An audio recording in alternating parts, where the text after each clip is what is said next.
बिस्मिल्लाहिर्रहमानिर्रहीम। अल्लाहुम्मा सल्लि अला सय्यिदिना मुहम्मदिन व अला आलिहि सय्यिदिना मुहम्मदिन बेक़द्रि हुस्निही व जमालिही। या वारिस हक वारिस। सरकार वारिस पाक रहमतुल्लाह अलैह शान फ़िक्र बयान करते हुए किताब मिशकातुन हक़ानिया और आफ्ताब वलायत में लिखते हैं कि गैरत है तरीक़त हकीकी, गैरत से है फ़िक्र की तमामी। सरकार वारिस पाक रहमतुल्लाह अलैह की तालीमात का मकसद वहीद मोहब्बत इलाही और गैरत ईमानी पैदा करके लोगों को फ़िक्र की दौलत से मालामाल करना था ताकि सही फ़कीरी की राह हमवार हो सके। चुनांचे इसी सिलसिले में दर्ज झेल वाक़या नहायत दिलचस्प और सबक आमोज़ है। सरकार आलम नवाज रहमतुल्लाह अलैह सांडी में तशरीफ़ लाए हुए थे कि किले की मस्जिद में क़याम फरमा थे। इस मस्जिद से कुछ फासले पर खतीबों वाली मस्जिद थी। इसमें एक वारसी एहराम पोश दरवेश नमाज पढ़ने के लिए आए। उनके हमरा उन्हीं के एक पीर भाई मुंशी रहमान वारसी भी थे। जब दोनों नमाज पढ़ चुके तो खुदा जाने आपस में क्या बात हुई कि एक दूसरे पर तवज्जो डालने लगे। मगरिब की नमाज से इशा के वक्त तक यही हालत रही कि दोनों साहिबों का मुकाबला जारी रहा। बिल आखिर मुंशी रहमान बेहोश होकर गिर पड़े। इधर तो ये वाक़या पेश आया और उस तरफ सरकार वारिस पाक अपनी जगह पर अचानक उठकर बैठ गए और एक खादम से इरशाद फरमाया कि रहमान बेहोश है, उसे खतीबों वाली मस्जिद से उठा लाओ। और एहराम पोश फ़कीर की इबादत फरमाया कि उसे कहना कि तू कम ज़र्फ़ है, ज़ब्त नहीं कर सकता और दूसरों पर असर डालकर अपने कमाल को ज़ाहिर करना चाहता है। अपना नुकसान अपने हाथों से करता है। मैं तुझको छुपाता हूँ और तू ज़ाहिर होता है। रहमान साहब सरकार में लाए गए। उनको होश भी आ गया, मगर सरकार की नाराज़गी राम पोश पर कुछ इस तरह जाहिर हुई कि तमाम हाज़रीन खौफजदा हो गए। आखिर कदमों में गिरकर गिरिया उजारी करने के साथ माफ़ी की दरख्वास्त की। खैर राम पोश फ़कीर को माफ़ी तो होगी, मगर इसके बारे में आप यही फरमाते थे कि हम फ़कीर बनाना चाहते हैं और ये मशाइख बने जाते हैं। इसी सिलसिले में आप रहमतुल्लाह अलैह ने यह भी फरमाया, तवज्जो डालना तो एक किस्म का तमाशा है, असल तवज्जो तो वो है कि अगर मोती पर डाले तो पानी हो जाए, अगर पत्थर पर डाले तो खाक हो जाए।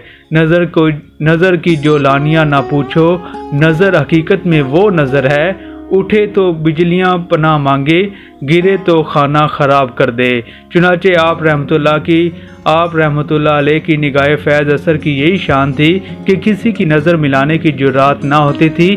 जिसे नज़र मिला के देख लिया, बिस्मिल की तरह कदमों में लौटने लगा। पड़े हैं बज़्म में जिस शख्स पर निगाह तेरी, वो मुंह को फेर के कहता है उफ़ पनाह तेरी।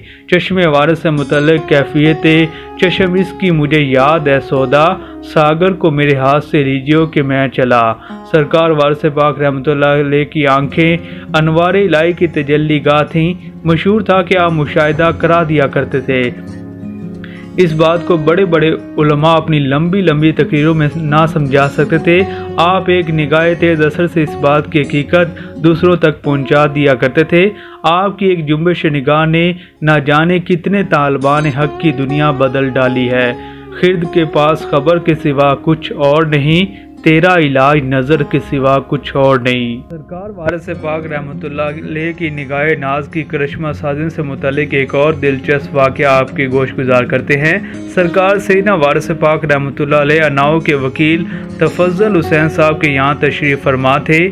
इस दौरान सहानपुर के एक मौलवी अब्दुल मनान हाजिर हुए और सवाल करने लगे कि आप इस सिलसिले में क्या फरमाते हैं कि क़यामत से पहले दीदार इलाही हासिल हो सकता है। आपने जवाब दिया, मौलवी साहब आपको इस आयत शरीफ का इल्म नहीं, जो यहाँ अंधा है वहाँ पर भी अंधा रहेगा। ये फरमाकर आपने मौलवी साहब की तरफ तेज़ नज़र से देखा। ना मालूम तेज़ नज़र ने क्या करिश्मा कर दिखाया कि मौलवी साहब बेहाल होकर लौटने लगे।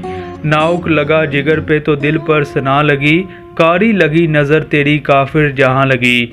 मौलवी साहब नाचते फिरते और पढ़ते जाते थे। जादू भरे नैनों ने मारा। लोग हैरान थे कि ज़रा सी देर में इनकी दुनिया ही बदल गई। और जो कोई कहता कि मौलवी साहब क्यों नाचते हो, तो रो कर कहते भाई ये देखा भाला सौदा है। जो ना समझा था वो समझा, और जो ना देखा था वो देखा, समझाना बेकार है। गर्ज ये कि 8 दिन तक मुसलसल यही जोश व मस्ती का आलम रहा। खाने पीने का होश ना था। आखिरकार वकील साहब रहम खाकर मौलवी साहब को साथ लिए सरकार आली के खिदमत में पहुंची और अर्ज़ किया कि ये गरीब मौलवी बेआबो दाना तड़प रहा है, अल्लाह करम फरमाइए। सरकार ने मुस्कुरा कर पूछा मौलवी साहब कैसा मिजाज है। मौलवी साहब अब होश में आ चुके थे। अर्ज़ करने लगे वल्लाह कायनात आपके अनवार ज़ात से मामूर है, बस अब तो ये इल्तिजा है कि अपना बंदा बना लीजिए। सरकार रहमतुल्लाह अलैह ने फरमाया मौलवी साहब कुफर की बातें ना करो। मौलवी साहब ने अर्ज़ किया कुफर हो या इस्लाम, आप तो जल्दी से मुझे अपनी ग़ुलामी में दाखिल फरमा लीजिए। हैरतों के सिलसिले सोज़े न्याह तक आगे, हम नज़र तक चाहते थे तुम तो जान तक आगे। चुनाचा सरकार आलम नवाज़ रहमतुल्लाह अलैह ने मौलवी साहब की हद से ज़्यादा बढ़ी हुई बेकरारी देखकर उस वक्त बैत किया और चंद हदायतें देकर रुखसत फरमाया। तेरी महफिल नाज से जाने वाले निगाहों में तुझको लिए जा रहे हैं। नाज़रीन, सिलसिला वारसिया ऑफिशियल को दूसरे लोगों तक फैलाते रहिए। तमाम सरकार वारस पाक की तालीमात को दूसरे लोगों के साथ शेयर करते रहिए और सिलसिला वारसिया ऑफिशियल को सब्सक्राइब, लाइक और शेयर करते रहिए। अस्सलाम वालेकुम व्यूअर्स, मज़ीद मालूमाती वीडियोज़ के लिए सिलसिला वारसिया ऑफिशियल को सब्सक्राइब, लाइक और कमेंट करना मत भूलिए।